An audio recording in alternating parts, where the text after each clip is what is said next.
Anything else you want to sing, songstress? No, I think that is all for now.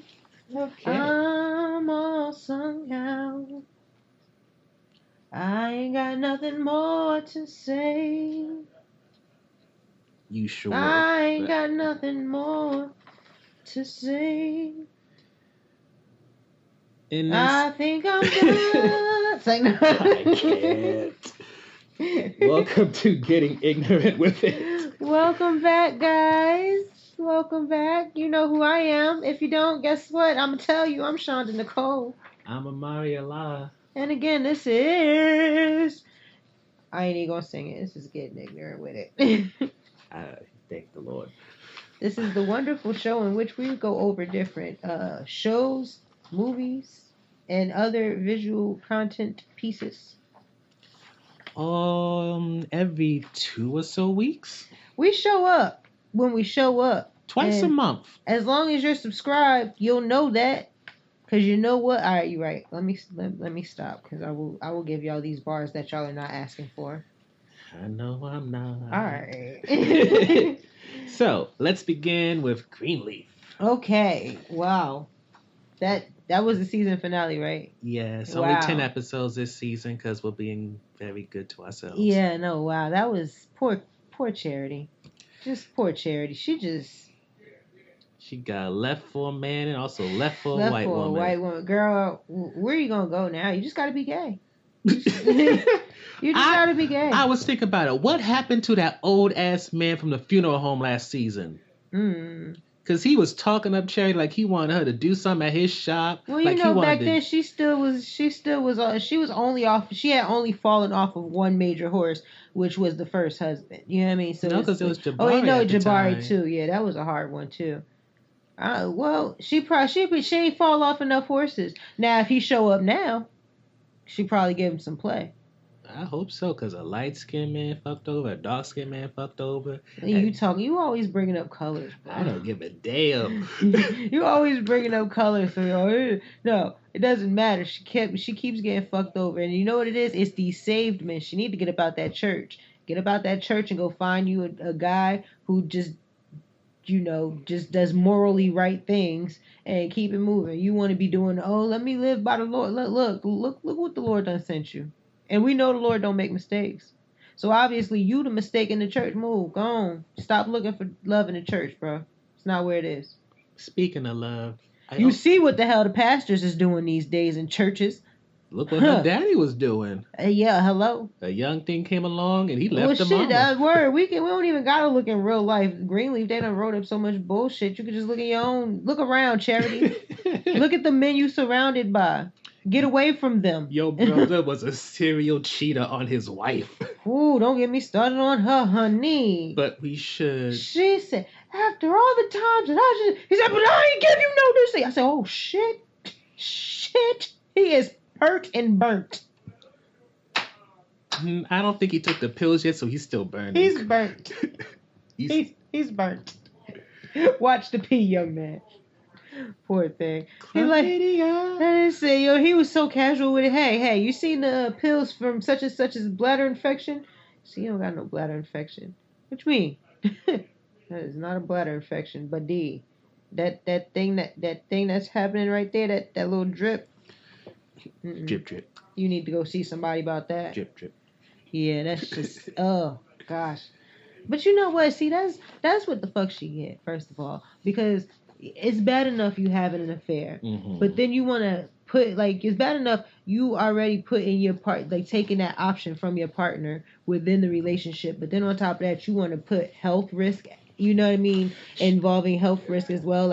First of all, if you're going to be a disgusting person and step out of your relationship, then do it safely. Don't put your partner at risk because you want to be acting like, you know what I mean, you want to be out here flying in the wind, hot in the pants. You want to be out here just doing, come on now. Laying it low and spreading it wide. There you go. You want to be out here busting it open for a real nigga, or... He's Hispanic. Yeah, you want to be busting it open for a real Papi Chulo? There you go. And he probably busting it open for somebody else, and I look at you, nasty. Nah, like I felt like good for her, but I also felt like, God damn, girl, I expected more from you. Is it wrong that I'm kind of wondering if Judy messed around with Fernando and Phil? Who's Judy? Judy is Bob's daughter. Mm. I don't know how Judy get around. She looked like the type that she looked like she lays for two reasons: one to get up and one to get off. Did that make sense? To move up in the world and the other to get off. Mm-hmm. I'm smart. Hey. But I kind of wonder though, did you think Carissa ever really loved Jacob, or this was all about her getting up? I feel like at one point or another it might have been love, but I feel like after you take somebody back that's cheating on you like more than one time, then in that situation, no, of course it wasn't love. Like it was love, but it was like safe love. Like I love you to this extent, but I'm not going to tell you that. But in my own mind, I have these specific reservations. So like I won't love you past this because I've seen what you can do. However, I see the benefit of being with you. I feel like May's in the same situation. Oh yeah, definitely. But most women are. Most women like that. Like that's most women. Literally most women. It's like, oh, you keep fucking me over. You did me wrong. Damn, okay, I forgive you. You do that shit again. Now it's like I'm kind of immune to the hurt. Like I've already dealt with the pain and the feeling of that. So it's like, okay, if I'm gonna stay, it's out of convenience. It's out of convenience or out of benefit. Real talk. And that's why it's so hard to get through to people the older they get. Yeah. Like, but then listen, it's harder to get through them the older they get. But when they finally get to be by themselves. Find you a single man, a man who's been by himself for a couple years. That's my father. Shit.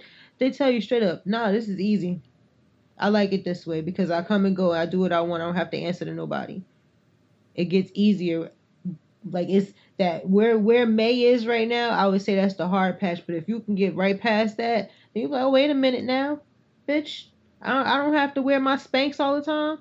Oh, I don't gotta sleep on this satin pillow. I could just let my shit out, let my kitchen kink up the way I want to. Ain't nobody kissing on my neck. Oh, bet. Listen, I'm trying to tell you. Where she is right now is the hard part. After that, once you get to that, that's why all these older people that be single, they don't really be lonely. They be having friends. They refuse to call any of them they boyfriend or their girlfriend. It's my friend because they got a lot of them. Mm-hmm. That's why all them little homes have mad got STDs. Yeah, that's because these little niggas is out here. They rolling in these streets. Which kind of makes me think, since little Sophia gave it up to Dante, you think she gonna end up with an STD since she can't get pregnant? Because something bad's gonna come from that. Yeah, of course, because the writers have to have something bad happen to her. And also, what's a good STD for her to deal with? Oh, okay, let's play the game. Assign the STD. Chlamydia is already on the table, All so right, who's so next? chlamydia is taken. Let's not forget Dante's a basketball player, so he may have holes in different area codes. Definitely a gonorrhea case. Gonorrhea, toot. Gonorrhea, toot, yep. toot. That's definitely a gonorrhea case. I can definitely see it, that being gonorrhea. Definitely. At this point, is her whole thing with Faith pretty much done and over with since she wants to be the quote-unquote bad girl? She's getting there. I mean, but my thing is like, I don't like it. I don't like it on her. I hate when the good girls try to suddenly be the bad girls. Like, no, bitch, stay in your lane. Go to Bible study. You're late. But my thing is, after her, she had such a good season 4 between her losing her fave, losing her, was it her uterus or ovaries? Or was it both? I forget. All I know is either way she can't have kids, yeah. So it's kind of like after that, you would think between diving deep into college and trying to distract herself with that, maybe trying to look into other faiths, she would have did something productive. I don't know. I'm gonna be honest with you. I don't really like her character. Like, when I look at these characters, I look at, like, if I was in this story, if I was, you know what I mean, in the show, maybe not a main person in the show, but if I knew these people in real life, would I like them? I wouldn't like her. I mean, she'd be nice, but I wouldn't be like, oh, I care about what you got going on. Would you say the same about Zora? I like Zora, but then That I might just be colors because Zora's brown skin. Her skin's really pretty. It is really pretty. She's like super pretty. They know how to doll her up well. Do they? Do they? Whatever they lack with Charity, boy, they do it for Zora because she be hitting. Charity has good skin though. No, Charity's very pretty. Very pretty. I mean, just in the way that they treat Charity. Whatever they lack in that, they do right by Zora because they put Zora through the ringer though last season. This season though, we'll let you chill. Yeah, because they needed to. Shit, she needed to have a chill year. She was wilding last year. Her hard-headed ass. But her hard-headed soft ass because somebody was whooping that shit. All right, too far. I'm sorry. It wasn't too far. Well, it was very appropriate because somebody was whooping that shit. Be it the boyfriend or the parents. She was getting that ass beat. And now she's nice and calm. Yeah, she tired. She's recovering. Every time you see the poor child, she laying on her side. She's tired. Do you think it also helps that she has her own space now? Yeah, it definitely does. That's pretty much what she probably was like craving or searching for the whole time anyway. Because it looked like she needed space to find herself. And she didn't have that space, you know, being so, I don't want to say being so close with the cousin, but when you are close in age with another female relative, it's kind of like you don't get to grow the way you would like to grow because your family is looking at y'all and they're like, okay, well, y'all obviously need to be growing in the same way. But Sophia didn't come into the picture until a couple of years ago. I know. But since I've been watching the show, and I've been watching for, what is this, 3 seasons? No, this is season 5. All right then. So season 4. This is season 4. Yeah, so there's been a couple of years. So I don't recall the initial question, but I feel like my answer was somewhere along those lines. I feel the same. How do you feel about Mac's name still being relevant? Who? Mac. Mazo brothers. Oh, yeah. Especially the whole Carissa thing where Mac may have set up the death of the person who used to own the Greenleaf Mansion and all that. Well, yeah. It seems like a bit much. But you know what? They had to do something to give Carissa a fighting hand. Because when he told her get out or whatever, it was just kind of like, oh, damn. Like, that's it. They had to, you know, give her a little ammo. Here, take these 3 bullets and, you know, make this do. That's what that is. And he just happened to be one of the bullets. I feel like I wish they would let that man rest because I don't want to keep attention on somebody who was doing something inappropriate with children. But I understand for the story's sake. But I could do without him. I could do without the mention of him. I could do without a lot of the things that they do that just be a little too dramatic for me. But then again, this is a dramatic show. So. But I feel like it's gone completely toward a soap opera nonsense. Like I everything agree. in the kitchen sink at this point. Okay, can we talk about this random ass person that walked out the woods?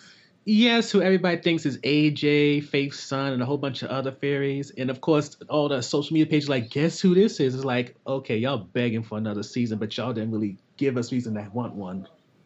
So I'm like, okay, what is he? Is he real? Is he the real AJ? Is that what he's saying? But that's the dumbest idea ever. Yeah, I agree. I don't. The best thing that could be is like some type of angelic figure, because the way. Okay, thank you. Because I was like, I didn't want to say it, and then you give me one of those judgmental tone faces that you do. I didn't want to look to my right, and then just be you know how you be perched, which looking over your glasses. I haven't gone to church in a long time. I got a church lady look. And you do. You got a first lady's. No, you got a big mama church look. I got the one who wants the pastor, but ain't ever gonna get the pastor look. Matter of fact, I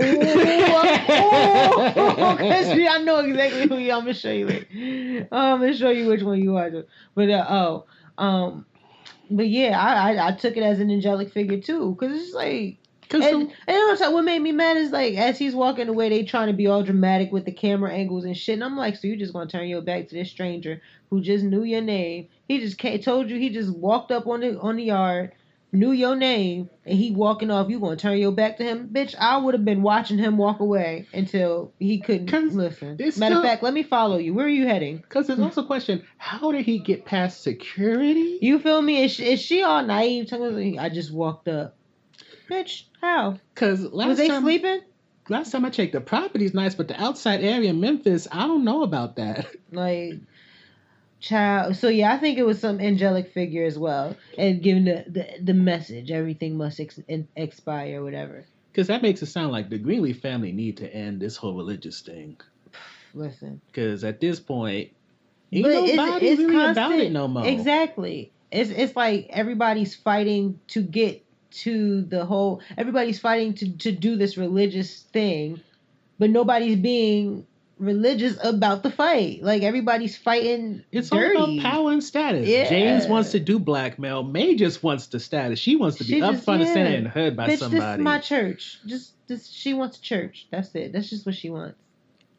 Well, they always said when it comes to businesses, the second generation usually loses it all. Oh yeah. So. Excuse me, I agree. Grace is right on schedule. Now. It sounds about right. Well, we've been waiting. Well, how do you feel about H&H going into another season? H&H, what's that? Harmony and Hope, Bob's company. Oh, yeah, as they was. Because you wasn't fond of them for this whole season. Yeah, no, I don't. I'm not excited about it. But if they can focus more of the drama on, like the second, like outside of the church, the drama that's going on, like. Jake and Carissa, I want to know more about their situation. Mm-hmm. Grace and her angels, I want to know more about that. Those things, then I'll still continue to watch. But if the main focus is the fight to get the church back, I'm good. Then I probably won't. And all that whole, oh no, we're not trying to make it a white church. We're trying to make it an all people church. Yeah, I'm good on that. They said, what? You getting out on time? Church end at 1? And we're going to be in the parking lot by 1:05? That's not my type of service. I'm sorry. It's not my type. I'm sorry. We'll leave one last thing, since I always think about this when the season ends. Time jump or no time jump?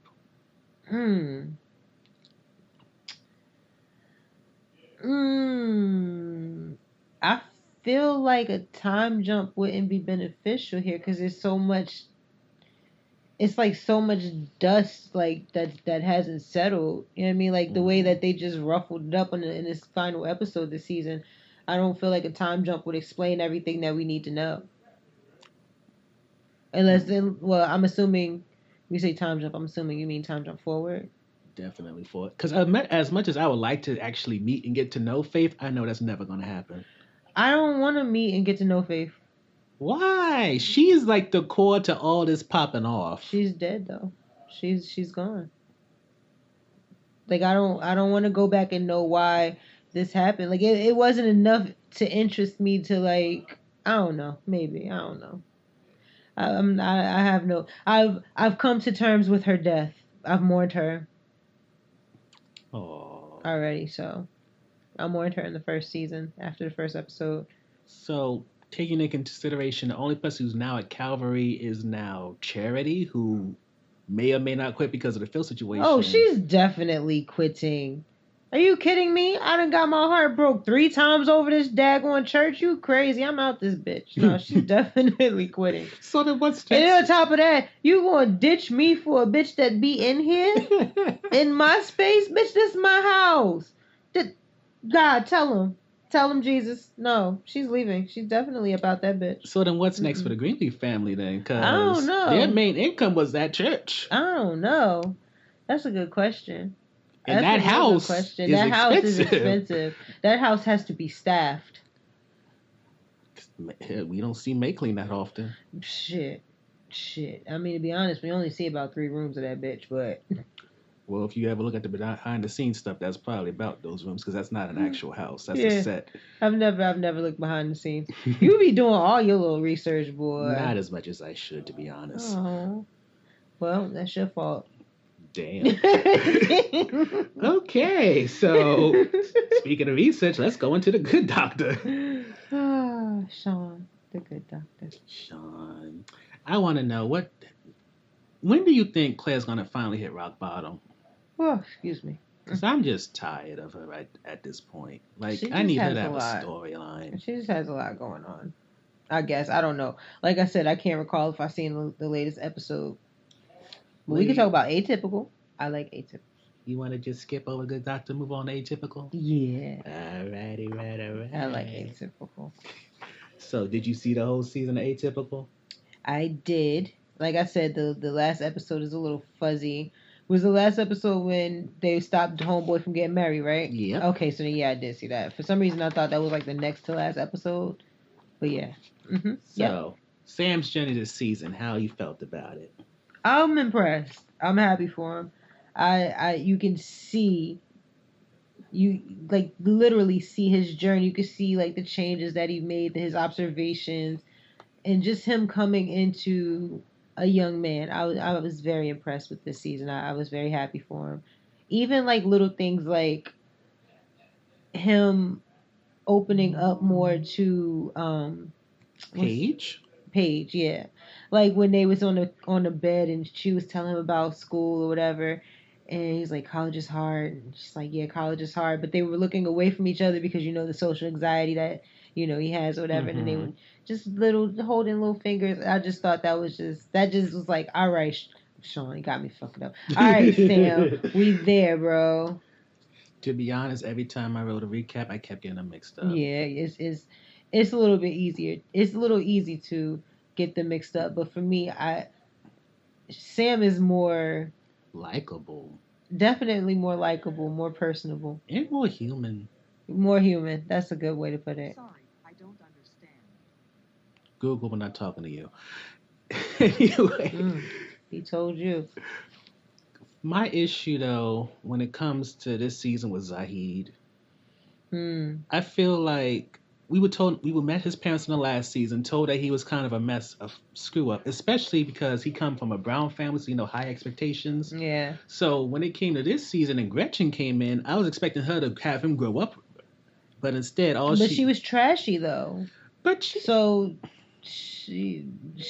was giving him that adverse influence, like. But at first, she didn't seem like she would be trashy. She seemed like someone that would challenge him to do better. I agree. Like, especially when she was having a debate with Sam. It felt like she knew she would... the Penguins? Yeah. The college thing. Got you, the college part, yeah. She sounded like she... Because the way this show set up, if you're a villain, you're going to be so basic and dumb, it's just sad. True. Like, Nate last season with his issue with Casey was just stupid, which made me so glad he was in one scene for this whole show. So... I get what you're saying about her, but at the same time, the true story with the Penguins, that one that showed me like, oh, nah, she ain't that real. Like she ain't. I don't know. I just got trashy vibe from maybe because I grew up in North Carolina, so I've seen enough of those type of white girls. But plus, they did find her literally next to a garbage dumpster. That too. That didn't help at all. Oh yeah, she trashy, Trash. She comes from a trashy environment. How about Doug and Elsa? Okay. Are you for them getting back together, or you're like they should have really separated and divorced? See, I'm always for whatever is going to make the people happy. You know what I mean? Whatever is going to help people live a better life. Now, my thing, first of all, oh God, can we take a moment and just help Elsa pick up her face from when she was standing there all ready for that concert? Ooh, that was messed up. Baby, my girl she was ready. She had the leather on. She was going to party like it was 1985, honey. She was ready. But sipping the wine on the pregame. And that nigga came out like, all right, I'm heading out. I'll see you later. Bitch, what? My hair. I pinned it up and teased my bang. Like, bitch. But you knew Doug was doing that on purpose. He asked during a couples therapy session, what was the process that caused you to cheat? And he literally laid it out in the same area. Left the jacket of Megan right there for her to see. Left the tickets right in the same area for Megan to see. He was a petty asshole. I agree. I definitely agree. But could it have been that because his reaction to her, like, okay, first of all, kudos to her for feeling strong enough to say, you know what? Yeah, we just need to go ahead and have the talk about separating and us getting, being apart or whatever. And when she brought that to the table, now, oh, I'm mind blown. I'm hurt. You're not even trying. Now I'm upset. Like, nah, but I was trying. You was throwing it in my face that you had this friendship, this other person who was making you happy, this other person who was making you smile. I understand. I did you wrong. I deserve it. However, I've had enough. I can't take anymore. And you kind of playing with it. Like you know I want us to rebuild. I want us to do better. And if you wanted that, you would be, you know what I mean, throwing me a little bit more rope as I'm trying to like, tie this shit up and make the rope work.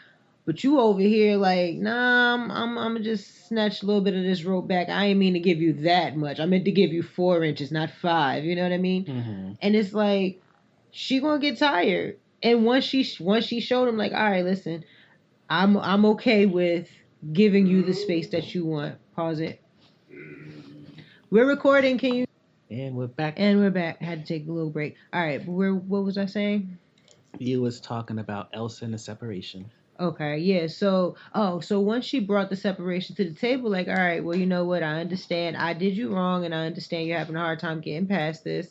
So I'm gonna go ahead and I'm gonna call a spade, and we'll call it what it is. Now he's acting, real upset. Like, you know what I mean? Like, oh, I wanted you to try, and all this is just like, but I was. Yeah, I mean, maybe I wasn't trying in a manner that caught you and made you really like feel like I was, but and from her perspective, you know what I mean, she was putting herself out there. I really feel like she was putting herself out there. She was. Almost to the point of looking foolish. Oh, she was definitely looking foolish. Definitely. My issue was it seemed just when she was ready to separate, she seemed like she was getting her own life, and that was the issue. Like with her getting that college application thing, her starting to talk to her mother more. Once that started happening, you notice that's when he started to come back because I didn't even peep that. Because you know it's about soon they're gonna have empty nest syndrome. That's very true. Because Casey wants to move across the country. Yeah, and Sam he's getting a life. Mm-hmm. He's taking his baby steps to the dorm. And last time I checked, Doug only got work friends. That too. And that little, well, no, those were work friends, weren't they? That group that black dude is work friend, and the other one's a support group. But what's a support group when your kid is gone? It's true. That you're right. Support group for the kids being special. That's right. Mm-hmm. So then, yeah, they are gonna have empty nest syndrome. But again, I didn't even think about it, the whole like her establishing independence, and then. But I mean, because remember what he said. The main reason he had issues with her is because he no longer felt "quote unquote" special anymore. She's not cutting his hair and all that. And we barely talk about his family. He may go away to them, right? But it's not. They're not playing an active role. But even then, like with the haircutting thing, when he said that, then she was, I'll try to cut your hair again. That she was making the attempts. You know what I mean? But again, what tends to happen is. It's not that she wasn't willing. It's just that she didn't know what to do, and he wasn't willing to tell her what he needed to. I feel like it was a control thing. Her control? Him controlling. Because if you add in the whole mother situation, he liked that he had enough ability to manipulate her that she would go against her own mother and what her mother's advising her. Now, granted, the relationship with her mother was sketchy back then, because now it seems very, very nice, to the point that I was like, does your mother have Alzheimer's? Yeah. Oh, yeah. Her mom was like a drinker, right? Yeah, but she's so nice now. That's like, is it? Yeah, because that was like really weird. Let's just take a moment and talk about that scene when she saw her mom and she's like, hey, how are you? I'm well. You look good. All right, and she walked off. She's like, good to see you, Mom. I'm like, wait, whoa. Wait, I thought y'all just exchanged shopping carts at the grocery store or something. Like, and then when she confronted her mom was very peaceful about it. She was, though. Nice. I definitely wasn't expecting that. I was expecting, because the way she described, whatever it is that they felt or whatever their situation was prior to that meeting, it seemed like, oh, she's gonna be a bitch, or you know what I mean? Especially like my mom with is terrible. The way that Elsa and Izzy were connected, I'm like, oh, so both of your moms are hot messes. I was fully expecting Elsa's mom to be completely estranged, still getting drunk at 60 years old on her sherry wine. But instead, she's going to the hairdresser, seems perfectly fine. She's like, no, bitch, that was my old life. I'm new now. I've recovered. And you can forgive me and love me for who I am now, or still hate me for who I was yesterday. You decide. But then that's also the question. When did they reconnect? True. Did it start when she happened to know what hairdresser she went to, or was it like before? Because we haven't seen Elsa's mom before this season. That's true. So do they know about Sam and Casey and all that? That's a good question. But I feel like I'm about to get my shows mixed up. Because I'm sitting here thinking about a parent-child sitting down talking, but I feel like I'm about to get my shows mixed up. It ain't that hard, honestly. No, it is. It is. Because the other show is like right on the tip of my tongue, but fuck it. Never mind. Skip that thought. This is going to hold me on all day. Now, speaking of Izzy, how do you feel about that love triangle and the way it ended and how Casey and Izzy are now together? I felt a certain kind of way. I did. How you just gonna push homeboy out the way? He ain't do nothing to deserve this. And if anything, why you ain't introduced it as, let's try, to, what is it, poly this thing? Polyamorous? Yeah, is that what it is? I believe so. Whatever, let's try the three-way this thing. You know what I mean? You know Izzy ain't playing that. It's true. Izzy was not playing that. Izzy is possessive. Yo, I was about to say that. Izzy was like, oh, you think you like me? Bet we go together. But at the same time. But we go together behind closed doors. Don't go together with me in front of people. Which is so fucked. But at the same time, she has her own journey to accepting her sexuality. Yeah, definitely. And because we don't get to see her side of life, that's why she can kind of be painted as a villain a little bit. I agree.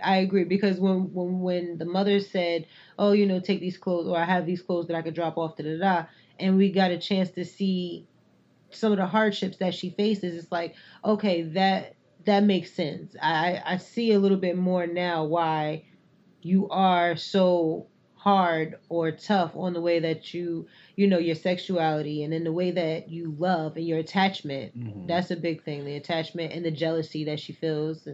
Plus, there's a question of the way Sam accepted Casey. Would Izzy get the same from her family? Right.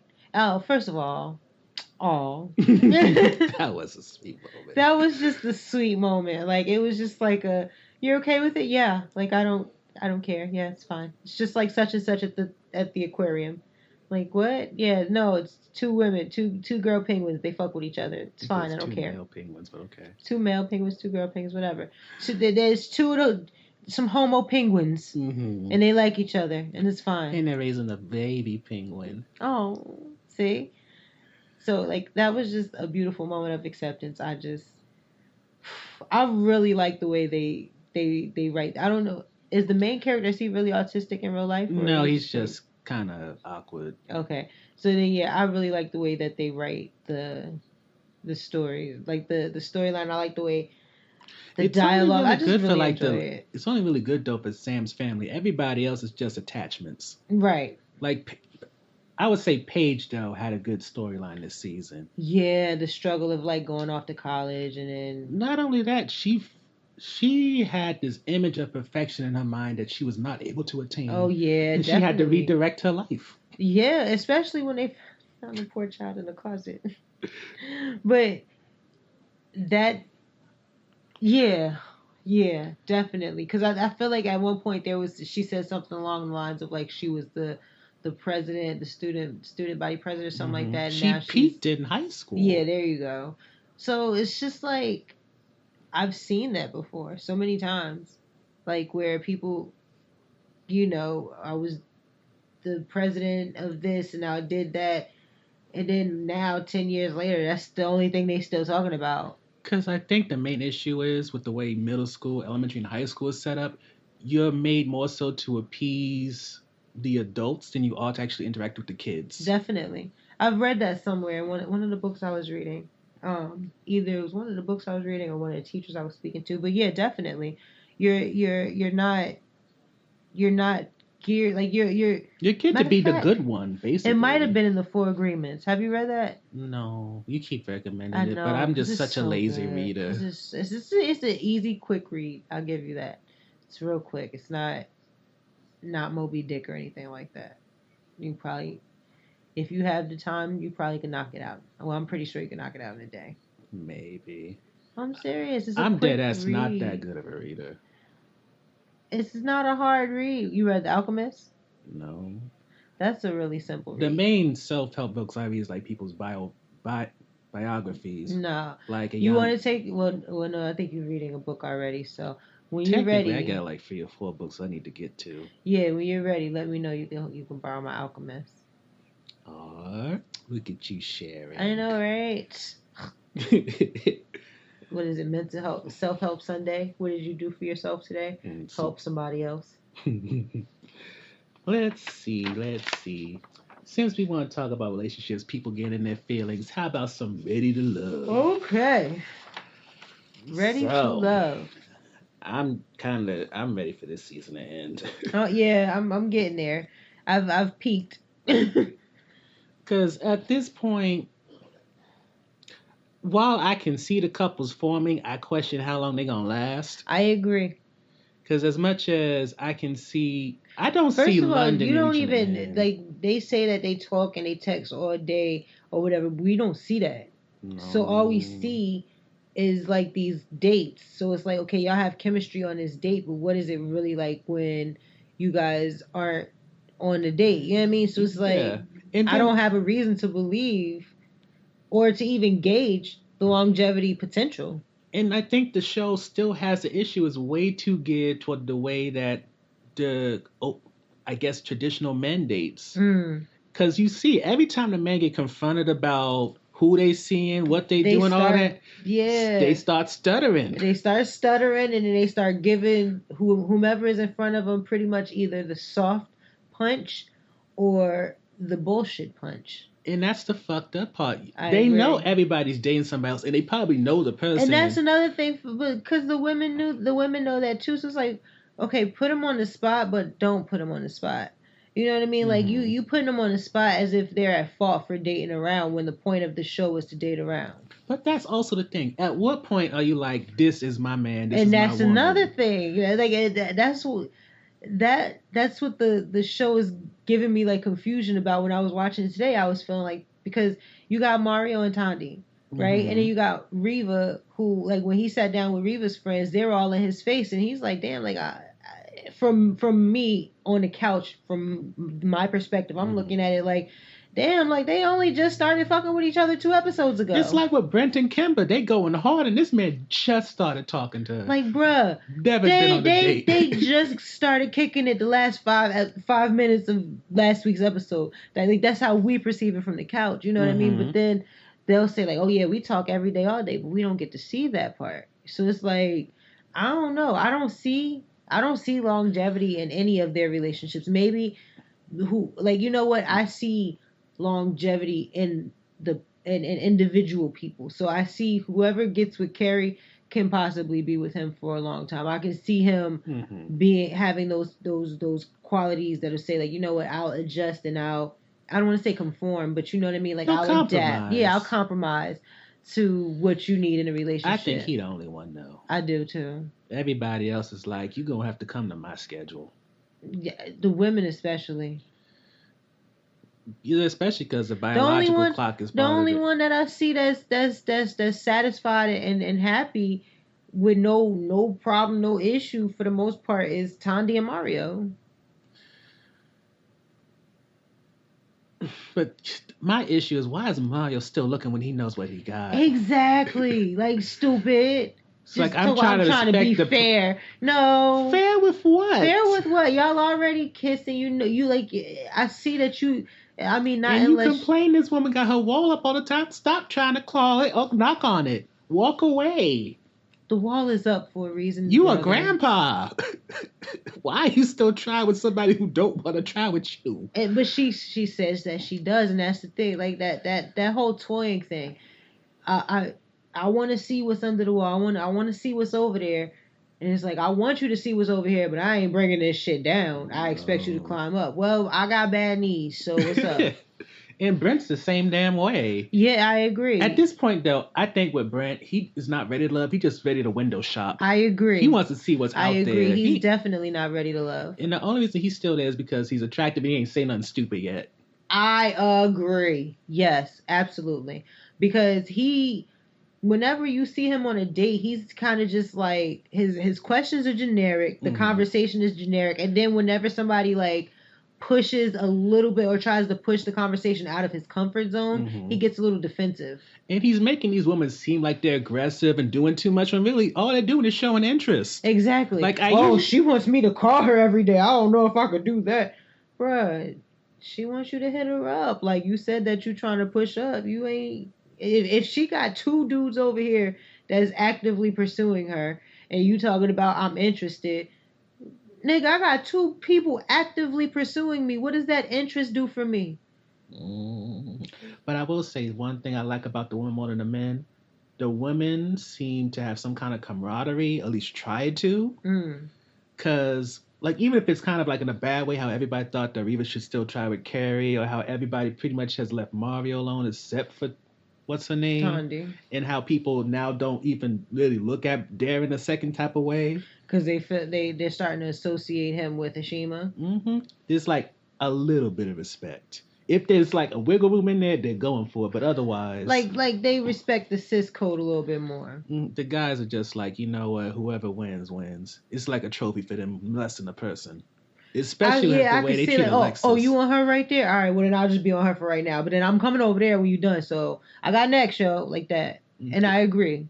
Especially for the women who aren't like, because Tawny, they know will call them out in a minute. Yeah. But for people like Kimber, people like, I don't know why they keep trying to play Alexis. Yeah, but the people who show a more thirst for. See, Tanya doesn't have to show a thirst for the attention because Mario is giving comfortable. it. Yeah, she ain't insecure like the rest of them. She's my type. Like she's my type of woman that I'd hang out with. Like out of all those on the show, like Ashima and Tandy, I'd go out with them and have a fucking swell night. I can definitely see because Tandy's loud and Ashima got the joke. So imagine all y'all drunk together. Sheesh. I'd be in somebody's trouble. I'll be stumbling off somebody's stage in somebody's trouble. Part of me wants to talk about One Fine Christmas from Own, but it's like, you ain't see that, did you? I don't even know what that shit is. Oh, basically, Own is doing like Hallmark movies except starring black people. But I kind of like One Fine Christmas because it was a little bit darker. Because one dude, he got laid off like a couple of days before Christmas.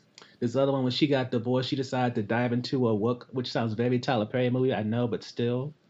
It's real dark. Whew. Fucking solar eclipse out that bitch. Okay, let's try it. One lady, her son and also her husband died in a car accident the day before Christmas. He was driving too fast? Nope, somebody hit them. That sucks.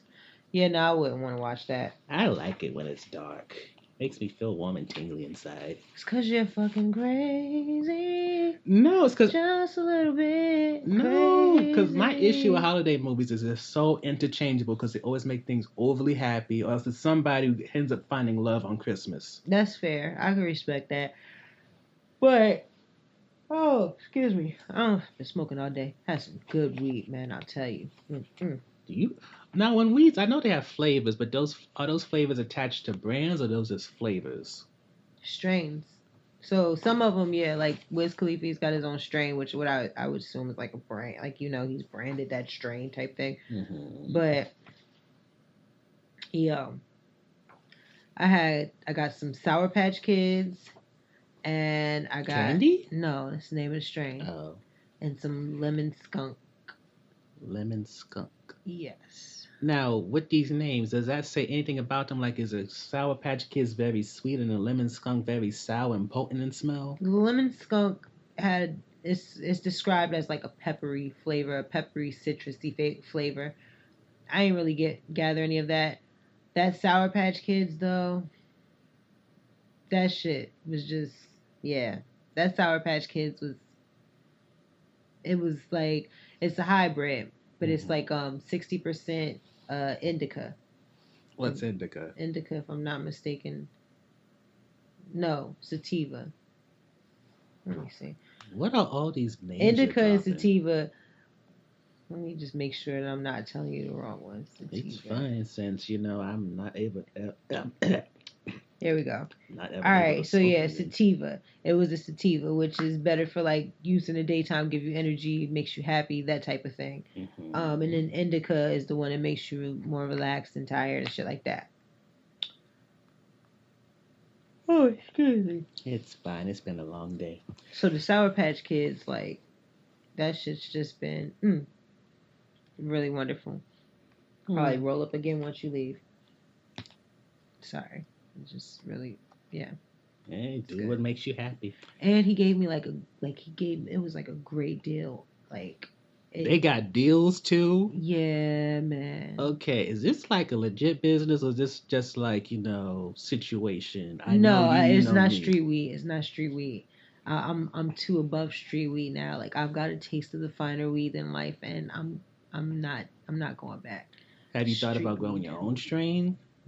One day when I got enough notoriety and money and stuff like that, and weed is legal where I am, or I am where weed is legal. Did we decriminalize it yet in Jersey or no? I don't think so. I want to Gotta- say I could have sworn that was like somebody's thing that they were running on, but I haven't heard anything really. We got an all blue state in our assembly and our state senate. You still can't get that done. Because they can't. They still trying to figure out how to tax it, how to get some money off of it. There's Colorado and 2 to 3 other states. And yo, I had this dude in my lift from Colorado, and we were talking, and he was saying like, basically like, the cost of living is more expensive over there now since they up the recreational use, or recreational sales. But he's like, yo, it's so much like money over there now. Like, I don't want to say money, but I forgot where I was going with this because that yawn kind of made me lightheaded. I think Chicago has it now too, right? I don't know. Because I remember there was some news story about a bunch of Chicagoans trying to get licenses, and it's just all white people. I heard something about that, but I don't know if it was Chicago. But yeah, I know Seattle and I know DC. Well, I mean regular Washington State, and then DC and California and Colorado. Oh, that's what the dude was saying. He was saying like they had to pay a certain amount for like taxes from taxing the weed sales, the recreational weed sales. They was like, we're gonna take this amount in taxes. They said they made that in like a couple of days, so they had to go back and recalculate how much they were gonna tax off of the weed because they were selling so much of it. Like, bro, that shit.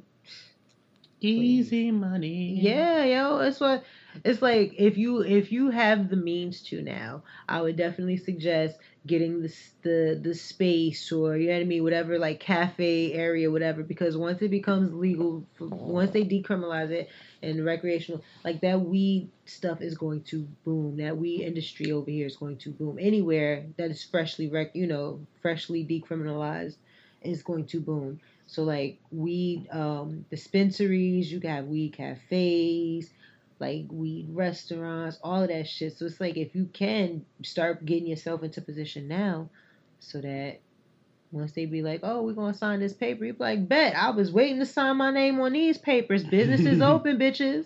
Because Lord knows there's a lot of warehouses around here that have been long abandoned. Baby. Shoot, all these empty houses could easily be set up for something. What? Little weed speakeasies. Speakeasy. Wow, I haven't heard Little that weed word. blow easies. Mm. All right. So Speaking anything else we gotta cover? Disney Plus. Oh, my Disney Plus. How you feeling? I am feeling euphoric. I have been watching Smart Guy and That's So Raven.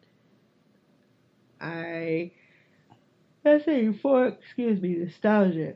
Oh. Do you think once the nostalgia wears off and you caught up on everything? Probably. You gonna drop it once you catch up? No, I ain't gonna drop it because I ain't paying for it. My boyfriend is. Okay, let's rephrase this. If you had to pay for it after you watch Smart Guy, Raven, all them old school DCOM shows, would you keep it? I don't know. Do you watch any of the new stuff that's original? Well, I was looking in the original section and it didn't really have anything that was like catching to me, because my thing is this. Mm-hmm. I'm an adult and I still like curse words. So you're more so a Hulu kind of girl. Right, but I already have Hulu outside of Disney Plus. So did you get the package with Hulu, Disney, and ESPN? He just got the Disney Plus because we already have Hulu, and I assume I guess he watches his sports over there or something. I don't know. Mm-hmm. But there was no need for the whole package. You know what I mean? Mm-hmm. But if I didn't have Hulu and everything already, then I'd be like, okay, that makes sense. because Hulu by itself is about the same price, right? Hulu is like $6, $5.99. Oh, well, yeah, it would make sense because it's what $12. So yeah, you'd be paying for like Hulu and Disney One. That's not bad. And then ESPN is a third addict, so like it's not bad. But Booty, butt cheeks. Disney Plus by itself, it depends. They're gonna have to really like spice it up. To me, it don't really have like that killer feature. Yeah. Like unless you are a big like because you have a daughter, so of course introduce her to all these damn princesses, all these 90s shows. Yeah, that shit. But for someone who just like my boyfriend, he's a very big Disney fanatic, so like he'll that sit is there. Very interesting to hear. Yeah, a grown black man that's really into hold up, which part of Disney? Let me show you the animated movie stuff, or is he like the TV shows, the Goofy, original movie, the animated movies and stuff? See, this is very interesting. Yeah, no. Look at that demographic. Yeah, it's. Let me show this. You can see his Disney Plus profile. Because she's on. Is he Big Daddy? He's Chunky? Big Daddy. And it's Aladdin. And he's obsessed with the movie Aladdin. He loves Jasmine, like seriously loves Jasmine. Like if he could be in a cartoon with her, he would definitely be in a cartoon with her. I was gonna ask a question, but it's none of my Yeah, business. so my profile, my thing is the picture of Jasmine. Like, yeah, it's. Oh, did he have you ever do a couple's costume? No, but I'm pretty sure he would. I'm pretty sure if I said, like, do you want to do a couple's costume, that's what he would suggest. That or Jack and Rose. He loves Titanic. Why am I telling y'all about my damn boyfriend? You do it every time. It's a little information. I gotta stop talking about this nigga. But it's so adorable. No. Because when bitches think that you're a little bit happy, they want what you got. And they be like, oh, let me go find her boyfriend and try to get the adorable shit. No, he's only adorable with me, bitches. Plus, at the same time, I see more of your daughter on your Instagram. Yeah, I don't share that. Yeah, no, I don't share that. I was about to call him your husband, your boyfriend. No, I know. Like on Facebook, I'll put my family stuff up, but on Instagram, I'm not sharing that with everybody. That needs something from me. So I know people be like, you trying to hide them from? No, I'm not trying to hide them from nobody. Because if you know me, like if you're friends with me on Facebook, then you get that inside. You get a more in-depth peek at my actual family dynamic, my family life. Like there's things about my situation and plus I've had Facebook for so long, and that we know so many people on Facebook mutually because we went to the same school. So it's like, everybody already knows who we are there. But when it comes to my Instagram, I don't have to put you on Front Street there, you know what I mean? Because here I want to keep that part of me to myself. I want to keep that part of happy to myself. So if I'm having a moment and I post, some cryptic shit that just says that I'm down, you don't just assume, oh, it's her nigga that's making her down. You get what I'm saying? It's just social media this year I'm probably going to write about it, but social media this year has really altered the way that I think and the way that I view things that I deem special. Like the fact that you didn't say anything about my birthday on social media, but you sent me a card, that was major to me. I'm focusing more on the in real life aspect. That's a totally different thing. I don't believe anything social media is what you want people to know. Why do they need to know what I write? Especially because what I wrote in that card is one of those things that could be easily misinterpreted. Thank you. I feel like this is what got me. I don't like it when somebody, like on birthdays, they like people start posting all the presents that they got. Such and such got me this. Such and such got me this. Such and such got me this. And it's just like, fam, what if their gift wasn't as great as they wanted it to be, or as great as the next person was, and you put it out there? You know what I mean? Like it's just things like think about other people when you know what I mean? Like maybe that wasn't something that they wanted everybody to know that they got you. Maybe that was just something that they wanted you to. Plus, it's mad showy and statusy. Like, look at all I got. I hate that. And I come from an urban area. You show people all the shit you got in your house. You asking. Yeah, you don't want it. That's an invitation. Hey, come and take this. I'll be gone at 7:30 on the way to school. Like I don't. Things like that really started rocking me, and I noticed it was like last year for my birthday. there was a lot of people that was posting. I'm like, yo, y'all don't even speak to me. Y'all not cool with me. Y'all don't fuck with me at all. But y'all are posting about my birthday, and I understand. Okay, I could just take it as, oh, you're just being nice, and everybody else is posting too. But it's like, this is different for me because I like know you in real life. You know what I mean? I and delete people off Facebook when they do that. Yeah, no, like you have my phone number. Yeah. Don't post it on my wall so everybody can see. So I just kind of just was like, I'm kind of over that sharing aspect. If I feel obligated to share it, then I'm not going to share it at all. So like sometimes I do be wanting to post little pictures of me and my boyfriend on my Instagram, but then it's like I start feeling anxious. Like there's an anxiety there, and it's just like, nah, I don't. Something is telling me to keep this aspect of my life over here. You know what I mean? Like that's not because just because you're a public figure doesn't mean all your life has to be public. Thank you, because that's how I be feeling. Like sometimes maybe it's the pressure I put on myself, where it's like certain things. Like with AJ, when she was first born, I didn't show her face to social media until she was 6 months, and everybody was, oh, why? I wish we could see her face. Nah, let me have something. You know what I mean? Just let me have something.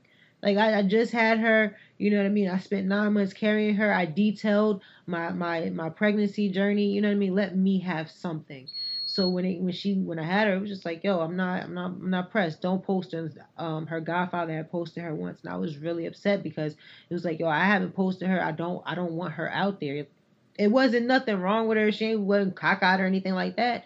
But just give me a chance to love on my baby. Give me a chance to enjoy this. So with my relationship, I'm just like, when it comes to Instagram, I tell y'all everything. Like this is for me. So if something happens and I'm going through it, I'm going through it over here. Y'all, I don't need y'all to, be busting down. I don't need the dudes be busting down my door trying, oh, you going through it, huh? Your nigga acting up. Like niggas really would tell me like, I'm waiting for you. I'm just waiting for you to take down the pictures of your dude off your Instagram before I holler.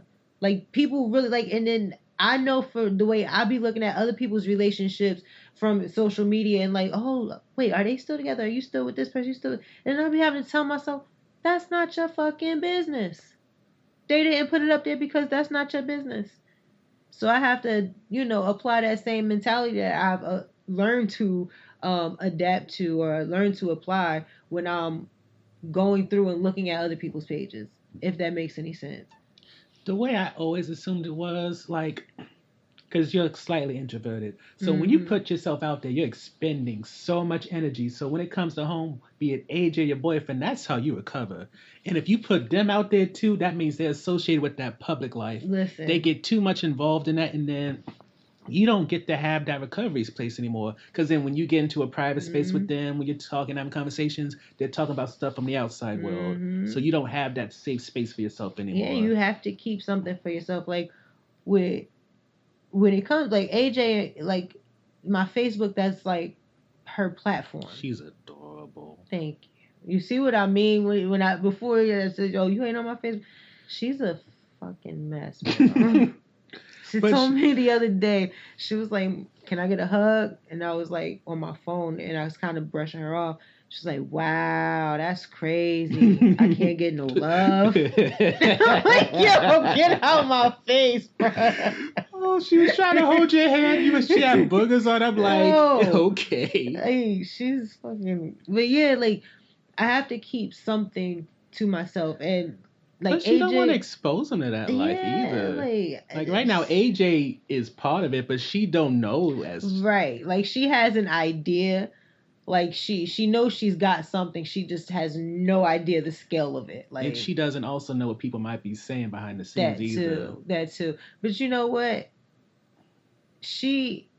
I'm happy with the way that I'm raising her because she's got a mind that now it's like, if I like this, fuck what you think. Like, it's okay for me to like this, and it's okay for you to not like it.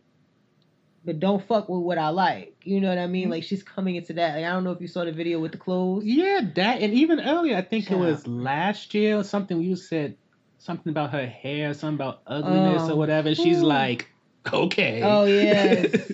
That's the black girl magic moment in the kitchen. Yeah, she she knows herself, and that's my biggest thing. Like, she knows herself in a way a 30, 40-year-old would know themselves. My child. Like, I've been through life, but you can't tell me nothing about me. Listen. What did they say on the Game of Thrones? As an authority of myself, I beg to differ. Yeah. I beg. Yo, but that's really like she's good with what I put on Facebook. But like when it comes to, is there an approval process with her? This is slowly turned into an interview. I know, right? And it happens funny. Every time. Like AJ does not like. There's certain, she likes me to post about her. She likes to be on, but she's like me. She likes to be on at her discretion. There's certain things that she does not like broadcast, and she will correct me in a heartbeat. Like if me and you are in here talking about her and she's washing her hands in the kitchen, she will. Oh, only discuss my business with me. You know what I mean? Like she don't be off that shit. Like, but if she sees like certain things, she'll be like, I guess it registers like this might be good content, so I'm not going to trip. But then there's certain things where she just be like, nah, turn that camera. Nah, we ain't doing that shit today. Which kind of leads me to wonder, and I really am making this an interview. How did you kind of figure out what's something that's funny that you should put out there, what's funny that you should just keep for your own memories in regards to your child, your family, or just something that tickled you and you want to keep to yourself?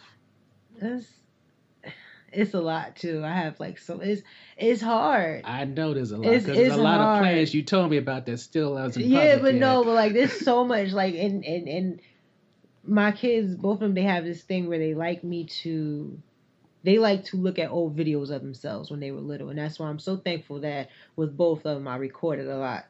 So with AJ, we go back and we like, you know, in that Facebook memories, it'll come up and I'll take it and I'll send it to her and she'll save it. But going into my phone, like my iCloud, looking at certain videos, like, you know, I have a video of her I'm never going to be able to post because she was ass naked. But when I was potty training her, she would like, I would put her on the toilet and there was no, footstool or anything. And she just kept running back to me. What the fuck? Why do you keep getting off the goddamn toilet? So I put her back on the toilet and I put my phone in there and I just kind of like angled it to where she didn't see it. And sure enough, I watched her figure out how to get off the toilet by holding on to the little thing where the toilet paper comes off. She would hold on to that, then she would kind of like rock a little bit till she could try to reach, like the whole process. I would love to post that shit. It was funny as hell, but she's naked. I'm not gonna post that shit. So I'll watch it and laugh, you know, and keep it moving. There's certain things that I want to post, that certain videos that I get that I'll be want to post, but it may come off entirely wrong to other people. Like, I had a situation recently on my Instagram where there was someone who read one of the conversations and was and volunteered what they would do if they had a child who spoke to them the way that my child did. And it was like, you know, I had to really talk to like my dad about it and talk to a couple of people about it because I was really feeling away. But my dad was like, you know, people may be more sensitive to things that you are less sensitive to. And that's where I kind of gauge it. Like certain things that me and AJ may have, like we may talk, we may joke, and people like, oh, I don't know, that's a little too, or she got a smart mouth. Yeah, she does have a smart mouth. I had a very smart mouth at that age as well. The only difference is I know I can acknowledge it. And I remember being that age and having a smart mouth. Like, I remember why my mouth was smart. I remember all of that. So because I have that knowledge, I can kind of meet it at the door. Like, oh, all right, you get to be expressive. You get to have what you want to, you know, say what you want to say and tell me exactly how you feel. However, you're going to have to find a better way to say it. Because the way that the way I perceive is you're more so guiding her than trying to discipline her. Yeah. Because, like, if you come out and you say, yo, you're making me feel annoyed, what am I supposed to say to that?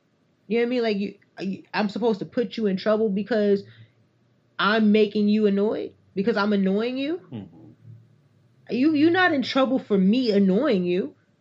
You're not in trouble for how you feel. But if you come out and you say, yo, you're annoying, that can cause you to be in trouble. The delivery of how you feel, the delivery of what you're trying to say, that might cause a problem. But if you telling me like, mommy, what you saying is kind of annoying me, you know what? I understand and I respect you for being real with me, because honestly, if you keep it all the way 100 with me, then I have nothing, no bullshit to sort through, and I can give you that right back.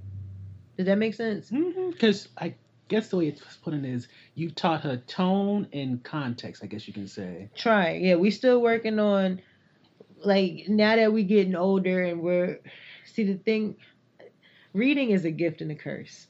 It's a beautiful thing and it's a fucking annoying thing, because what I told her is exactly what's backfiring on me. With reading comes the expansion of knowledge, and with the expansion of knowledge becomes the expansion of a person.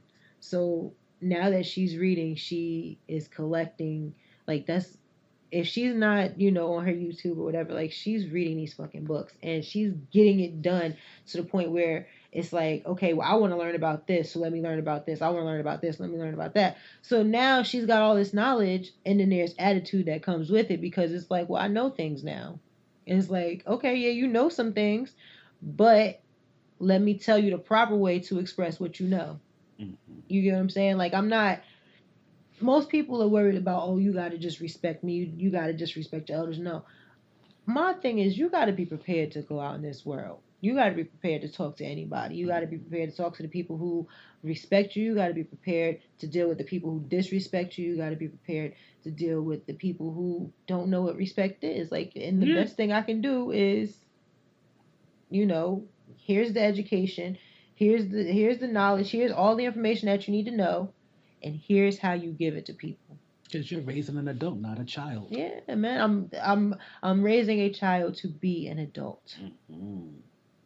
And the thing is, people misconstrue that concept of, okay, well, a child needs to stay in a child's place. Yeah, but when does that end? Yeah, because we can't say age-wise, right? Because some people mature faster than others. And there's different situations. Yeah.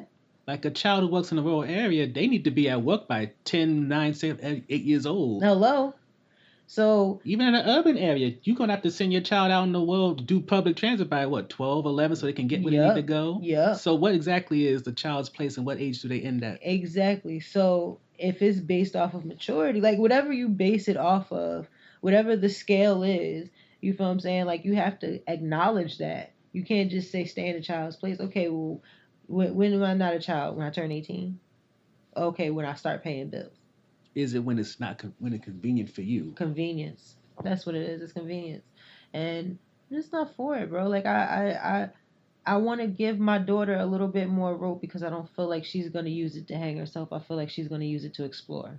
Mm-hmm. Plus, you're given, what was it that Childish Gambino said about Jaden Smith? One of the main things black children aren't really given is the opportunity to fail, or something like that. I can see that. I can see that. The main thing that's kind of coming with this, yes, she's homeschooled and things like that, but at the same time, it's not like you're keeping her here like you have, Munchausen by proxy, whatever. Right. She goes out into the world, goes with family, friends, and all that, does other things. So it's not like you're trapping her here. No. You are letting her expand herself, and then when she goes in the outside world, of course, it's outside things happening, but then she can come back to you saying, did I do the right thing? Exactly. Is this how I should be doing things, and stuff like that? Like, my thing is, like, even with my best friend's children, like, his daughter stayed over here one night, and I had to have a conversation with her about, listen, there's going to be times when your mom and your dad is not around, but you still got to conduct yourself in a way that says they are still around. She's like, I don't understand what you mean. I'm like, you have to be your parent. So sometimes when you get into a situation where you have to make a decision, where you have to make a choice, you need to stop and say, you know what would my mom want me to choose right now? And then you make that choice. You know what I mean? You have to be the parent for yourself when they're not around. And that's really, like, my son, he has a hard time doing that, because I don't want to say because he went to school, but because he went to school. Because he's had so much influence from other kids.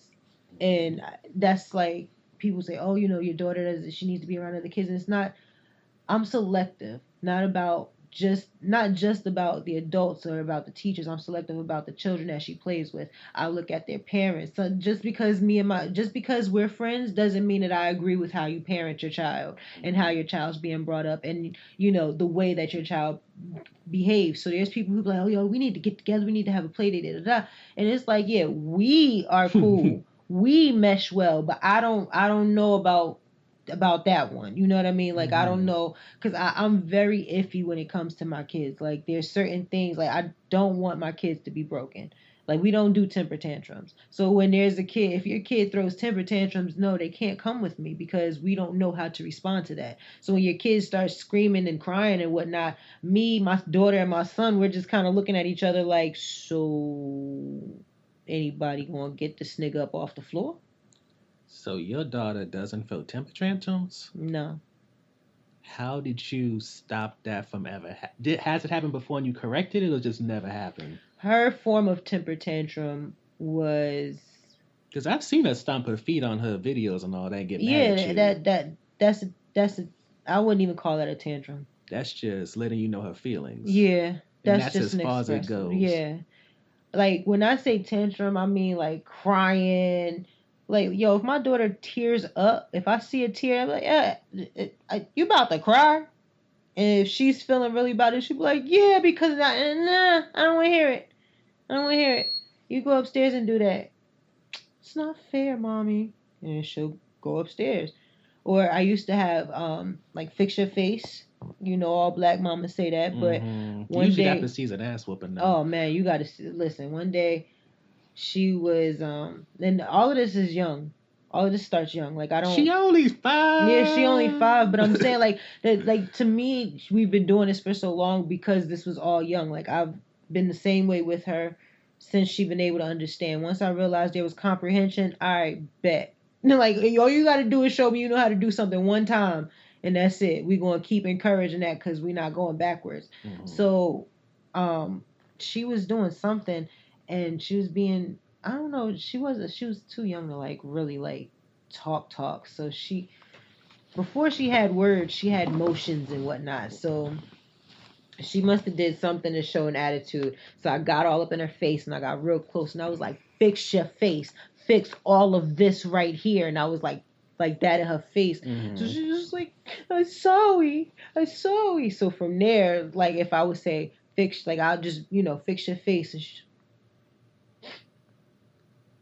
and she'd be good. That's it. No tears. Like, it just real quick. But for me, it's just... I kind of want to ask the question, but also know that I'm stepping on a line. Do you think that kind of has her suppress her emotions at all? To fix the face? Yeah, especially with the whole center her up so that she deals with her emotions kind of by herself? No. Or is that just kind of building self-sufficiency in some I would say a little bit of self-sufficiency, but I see how you can... think that it would make her deal with something by herself. Certain situations, like this, because I think it's just I find your parenting so interesting. I'm like, how do you replicate it, or can it not be replicated that easily? I see. I mean, well, I'm me, so, but I feel like there's a level of like better. So certain things that she knows better, I'm not going to sit. I don't want to say throw a tantrum because she doesn't throw a tantrum, but if you about to have a moment over something that you know better or know that you shouldn't have done, or you know what I mean, know that you didn't bring your A game on this one, then no, I'm not going to entertain you crying over it because you only crying you know what I mean? You're not crying out of necessity, you crying because things didn't go your way. So I guess like you're not enabling bad behavior, you're not allowing patterns to form. Yeah, no, we don't do that. There will be no patterns. Like once I see something trying to become a pattern, like right now she's with my mom. When she comes back, there's going to be many things that I'm going to have to like remind her. So I don't want to say I'm going to have to break these, but I'm just going to have to remind her who she's with now. The shit that works down there doesn't work up here. You know what I mean? Like naturally when you get around your grandparents, you get babied or whatever, So she's down there living it up. She's with her Golden Girls. Like my aunt brings her breakfast, and she's, oh, I'm Sally the waitress. And AJ gets up here, hey mommy, I need you to be Sally. Hey, my name is mommy, bro. I'm not Sally. Maybe after you do your work and you know what I mean, you show me that you can do what you need to do, then I'll be whoever you need me to be. Bet. Like, she gets baby down there, so when she comes back up here, I have to like let her know, okay, you and mommy now. There's things that they accept that I don't. Mm-hmm. You know what I mean? But in regard to the feelings part, I explain everything to her. Everything. Like, if we have a blow up, if I have to snatch her iPad from her, if she puts herself on punishment a lot of times. She puts herself on punishment. My child is weird, but again, I taught her to parent herself. So if there's things that, like, say she comes in here, she spills milk mm-hmm. that she wasn't supposed to have. I'm trying to think of, better yet, here's one. There was a time they had, my sister had this big bag of chocolate Hershey Kisses. Oh, God. Yeah, man, it was bad. So I come in the house, and I'm excited. I'm like, got to tell my daughter something. But I see the bag is kind of leaning off the side of the counter in the kitchen. So I'm like, okay, maybe the dog jumped up there. So I started, did we have the dog then? I think we did. The dog would have been dead because they can't have chocolate, right? Yeah, no, the dog didn't have chocolate. But I'm just trying to remember what I thought it was. Anyways, I walk over here, I get to this hallway, mm-hmm. and you just see wrappers. And it's a trail of wrappers that came into here. And then in the middle of the floor, she was laying on the floor with her iPad watching YouTube. So she didn't even cover her tracks. Not at all. That sounds like a sitcom situation. Hey, let me tell you, the parent in me was just like, first of all, I had to take a minute and take a deep breath. Not because I was mad, because I was mad, but I was laughing so hard on the inside because it was just like, yo, you suck at being 4. Like, what the hell, bro? So, like, she ended up, like, after everything was said and done, I ended up putting her on punishment. And she ended up having to give my sister $2 because she ate a lot of her chocolate. Fast forward to like 2 days later, mm-hmm. she tries to do this shit again. The only difference this time, because the first time I told her, I said, first of all, if you're going to sneak some chocolate, don't leave your mess out. So when after everything was said and done, and she received her punishment, she came downstairs like an hour later. She was better or whatever. And I said, what was the lesson we took from everything that took place? This child said, make sure you hide the wrappers. I mean, it's not wrong. And that's what it is. I'm saying, like, that's the thing about being a young parent. Because in my head, I'm like, I'll accept it. You know what I'm saying? But in my face, I'm like, no, we don't take the chocolate. She's like, oh, yeah, we don't take the chocolate. I'm like, all right, fine. We don't take the fucking chocolate. But from there, she was on punishment for 2 days. Mm-hmm. She put herself on punishment for an additional 2 days. And not only did she put herself on punishment for an additional 2 days, she kept telling everybody she was on punishment and why she was on punishment. And they look at me and I'm like, shh. It was just 1 or 2 days. Like, she's like, yeah, but I'm still on punishment till Friday. And I'm like, I'm just going with it because if you telling me you on punishment, that means that if you know that you on punishment, you're not asking me for your iPad. You're not asking me for, certain toys that you need permission to have. Like, so, all right, fine. She basically is policing herself. Yeah, parenting herself. Why the hell not? You don't need my help for it. I did my job. The way that I'm doing with her education is exactly how I am. Like, it just fits with my life. I've always been the type, get all the work done first and then relax later. Mm-hmm. So with her schooling, idealistically, I'd love to just go home, knock out all of this shit that they want you to know before you're 18. Do that shit before you're 18 so that when you're 18, you can be in your shit that you need to be doing when you're in your mid-20s so that when you turn mid-20s, you're ready to just chill. Because for homeschooling, don't a lot of them graduate like 14, 15 anyway? Pretty much. I mean, the capability is there. And with her especially, I feel like she could possibly, she's like a sponge. And like I said. That's the age she's at, though. Yeah, but no, she's always been like that. Like, I literally, everything that I say, I have video documentation to back up. Mm-hmm. You know what I mean? Like, I'm not one of those parents that be like, oh no, my daughter's a genius. She's been talking since she was 9 months. Like, no, at 9 months, I have video of her saying her name, like, clearly.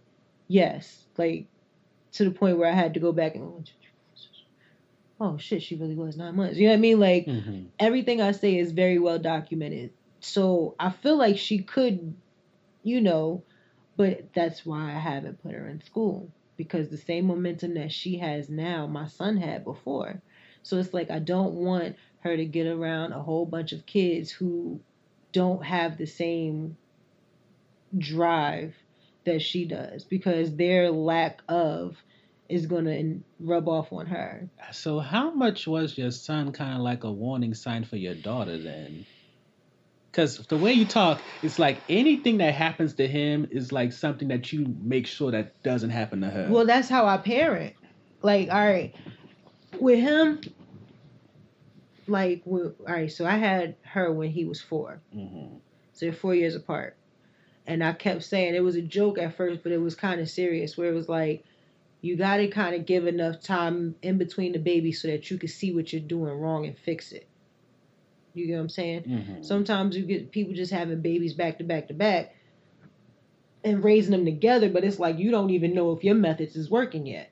Much less they're individual people who need different things. Exactly. So I had to see, and I'm happy now that I did it the way that I did it, because I had to see what I was doing as a parent and as, I don't want to say an educator, but in essence an educator, to my children. I had to make sure that the ways that I was teaching, what they were learning, how receptive they were, I wanted to make sure that I was okay with it. Like, I was okay on my end. And then he was just, give me knowledge, give me knowledge, give me knowledge. So for me, it was just like, okay, now that I see where you are, like 4th grade, okay, you doing, like pre-K, you doing all of this extra stuff. I'm seeing that if I apply this amount of attention to you, then I'm getting this outcome. Everything was working out. But then when he got into kindergarten, he wasn't met with the challenges that he needed. You figure he went into kindergarten, he left pre-K with high school juniors vocabulary. Mm-hmm. All of this documented, video of all of this. And he was on a 3rd grade math level. Mm-hmm. Leaving like pre-K, going into kindergarten. Because I don't play. He loves to play video games.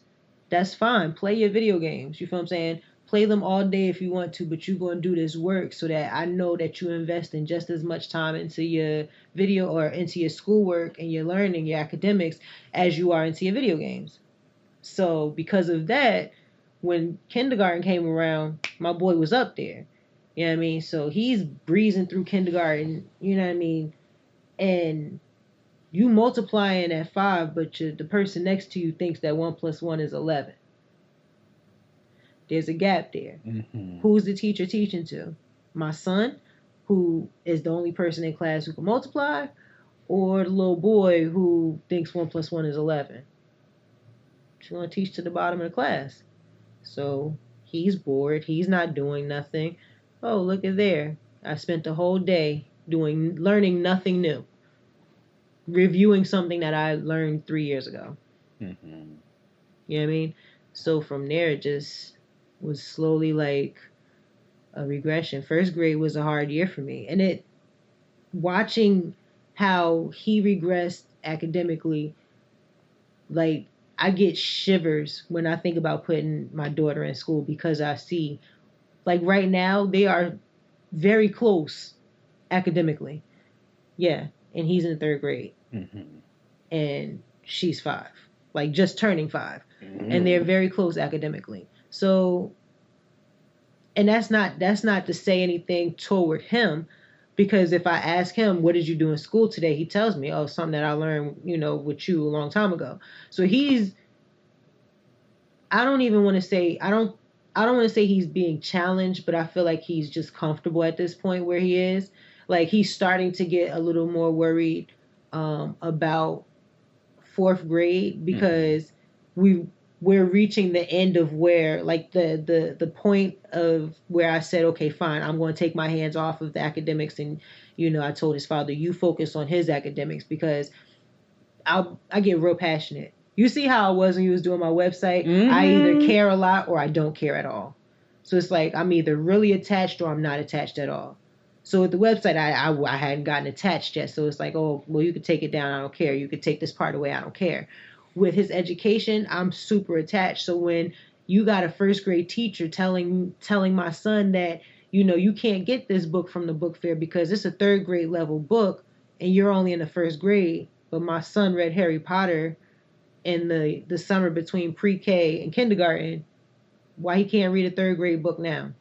You get what I'm saying? So like, why are you stunting his growth? Thank you. So once he said that to me, like that was it for me. I told his father, like, look, I can't because I keep getting real upset. So I'm not even going to take that.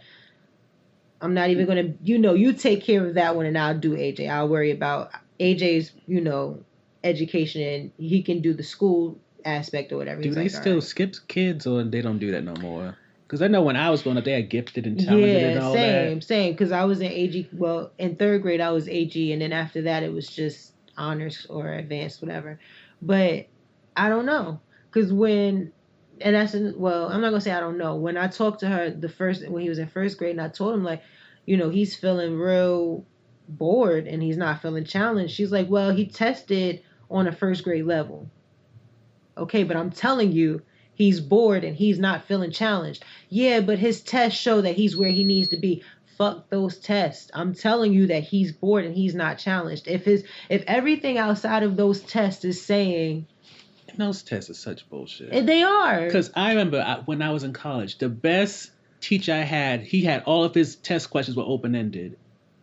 He's like, multiple choice, that just tells me you know how to guess. Thank you. You know the process of elimination. Open-ended tells me how much you actually know. Thank you. Based off of this lecture. And also, it presents an opportunity to tell me how you perceive things. Thank you. It's you get so much more from that. And first of all, you telling me, oh, he tested on this level. It's a test. It's a standardized test. Who's to say that? Not to say that that's my son, but who's to say that he didn't get nervous? Like some people get anxious during tests and don't perform well. But then. Everything. Them tests be tripping you up, but two answers that are so close, but one is just a little bit better.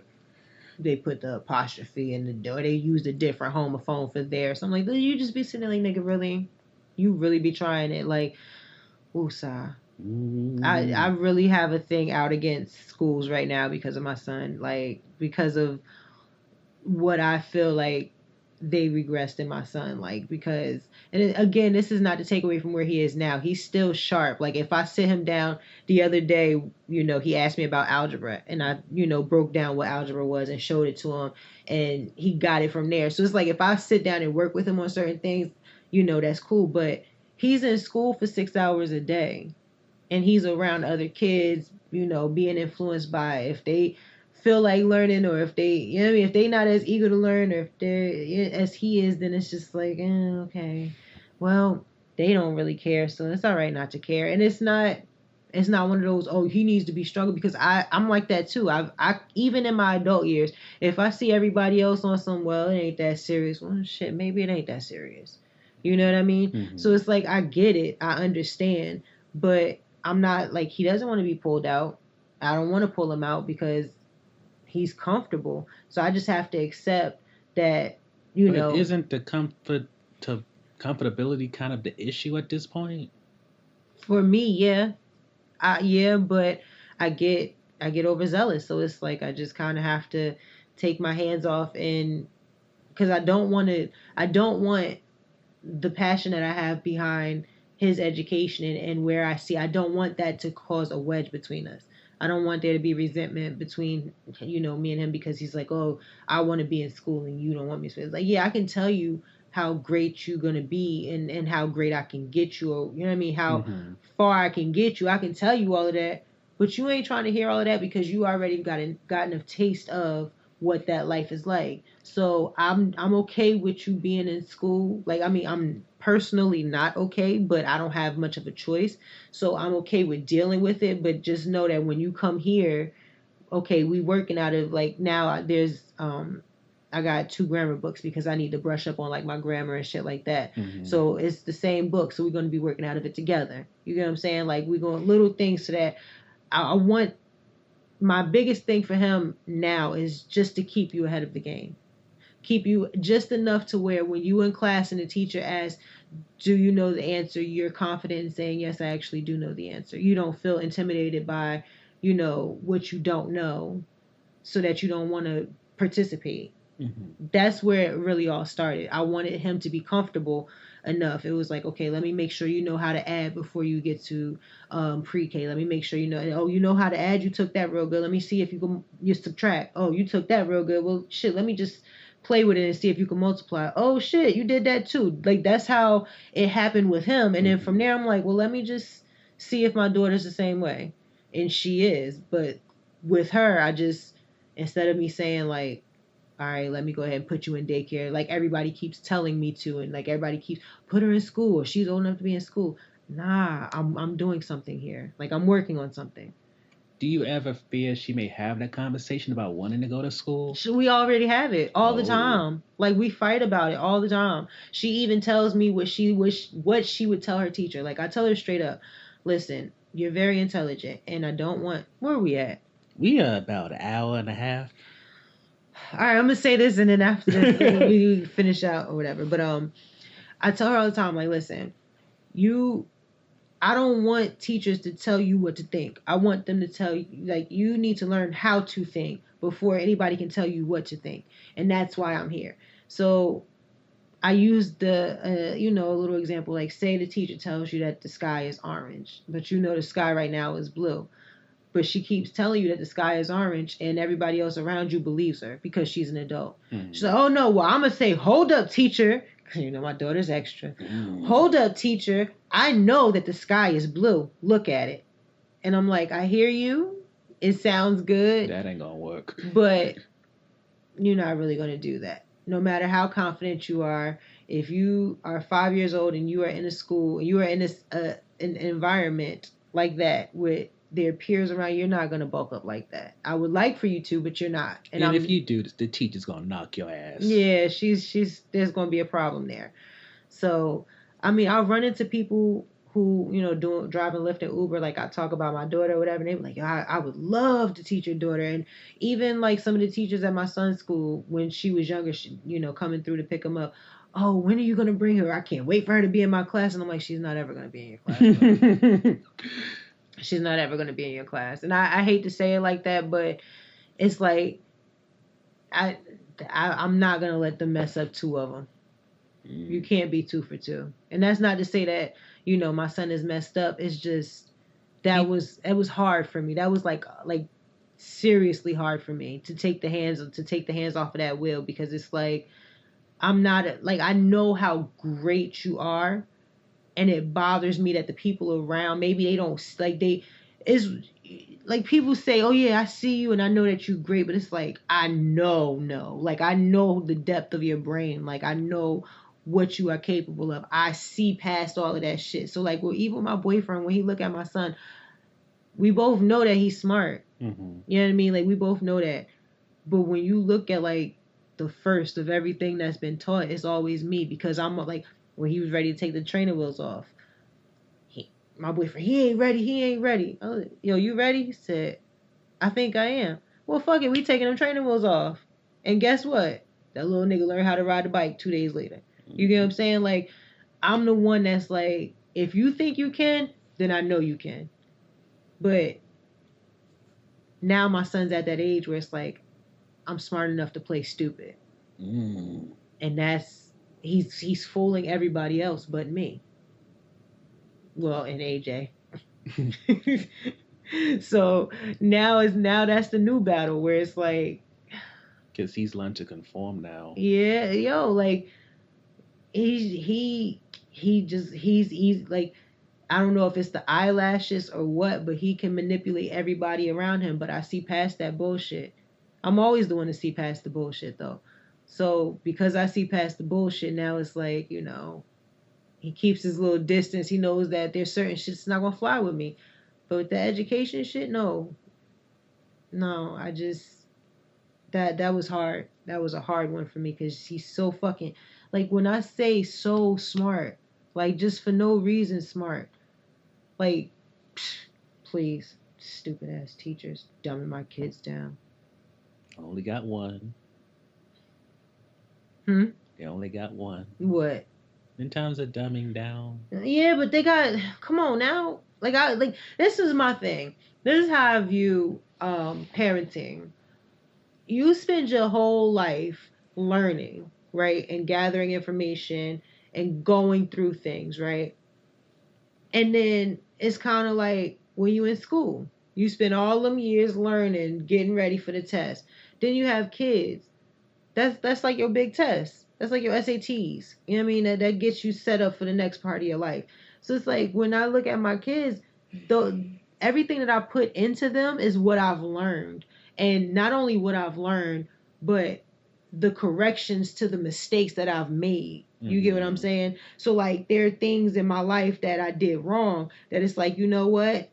In order for you to not ever have to go through that, I'm going to teach you right here that all of this middleman shit, get that out the way. So you don't even have to go through that because I'm showing you now a better way. So the route that I had to take that took me left, right, and, you know, down the wrong alley or whatever, you don't even know that route exists because I'm showing you the better route to take because I had to learn that from taking the wrong route. You feel what I'm saying? So that's how I look at parenting. It's my opportunity to show everything that I've learned from the mistakes that I've made to just, you know, finding shit on my own. So I forgot where I was going with that, but yeah, that's when I see what school does to kids, it's like, come on now, y'all fucking with my work. Like, I don't know, and I'm like that too. Like, when I'm working on something, even when we building Legos, like, all right, I'm gonna use these Legos over here. You use those. Well, mommy, let me borrow. No, you use your Legos over there because these Legos over here are accounted for. They're going into my skyscraper. You know what I mean? Like, and I don't want you to help me with my skyscraper. I got this because you're not gonna put the piece where it need to be. You want to put the piece horizontally when a bitch need to go vertical. You know what I mean? So that's how I look at it with my kids. Like, I don't need too many chefs in the kitchen. Back up, I got this. My mentor, she said to me once, because her son's father was trying to do the in and out thing, and she's a woman of consistency. If you're not going to be here, move. I'll take care of it myself. And she says to me, she's like, you know, he keep hitting me up, but he be flaking. She's like, I wish he'd go somewhere. Don't he know I like to raise my kids by myself? And I'm like, the way she said it might have been misconstrued to somebody, but I understood.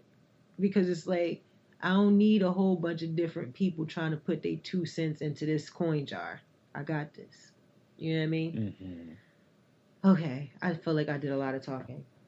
It's time to roll up. Feels like a good therapy session. I know. It's like we totally just went tangent. It's like, oh, are you sure this is getting ignorant with it? This is getting in depth with it. Like oh God, that's funny. Is it time to rename everything? Yo. So listen, I sincerely apologize for taking this beyond visual content review into my personal life, but you can blame Amari Allah for that. Well, hold up, why I get blamed for that? Yeah, because I'm pretty sure you asked me something that took me left.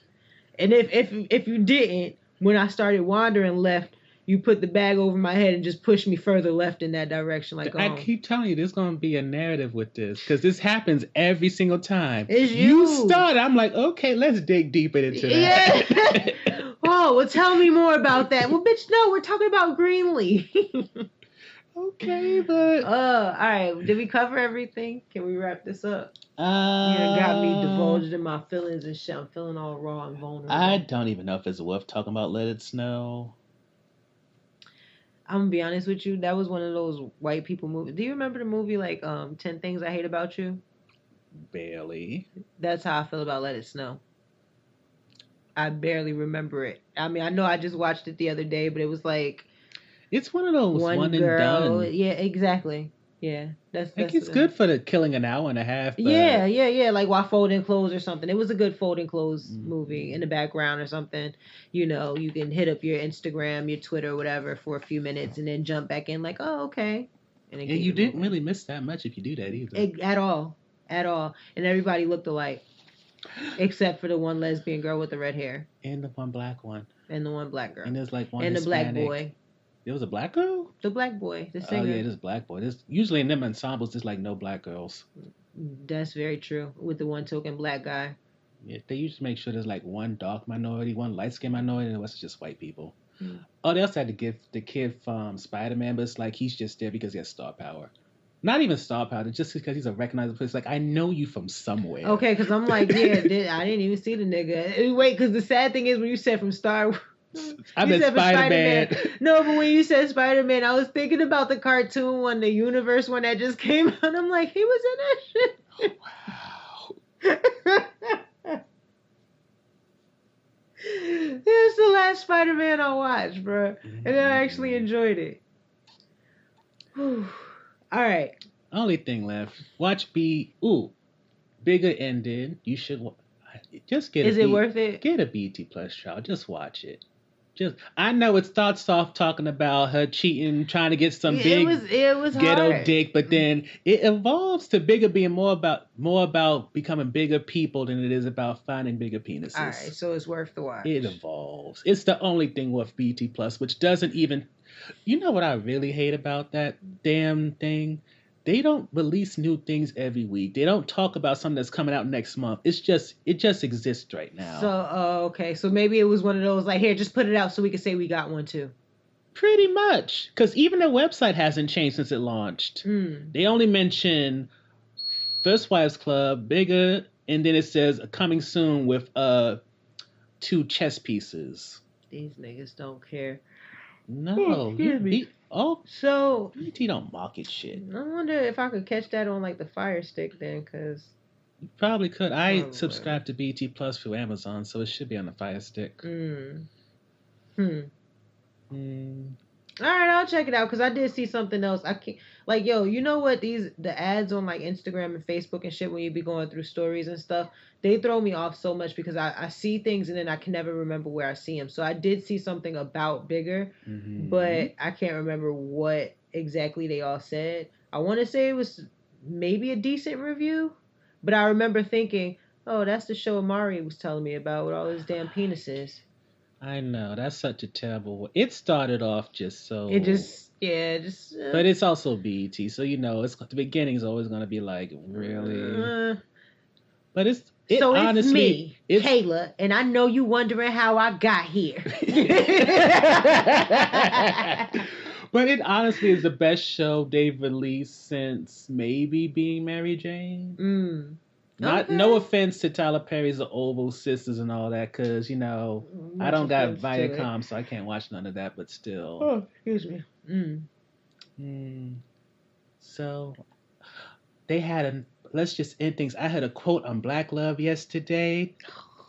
I know. I'm not going to go into it because I know it's a long thing already, but I just like this quote. It's from Dondre. He's married to Sally Richardson Whitfield. I think his last name is Whitfield. He's the guy who played... Slow it down. You said all of that very fast, and I was looking at your lips, and they were going extremely fast. So I'm pretty sure whomever is listening can agree.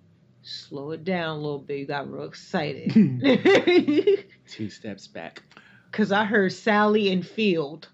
Okay, there's Sally Richardson Whitfield. Okay, gotcha. No relation to Lynn Whitfield. Okay. Which I had to figure out on my own.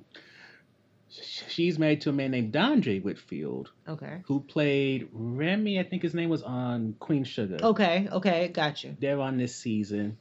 All they say is gold, gems, whatever you want to call it.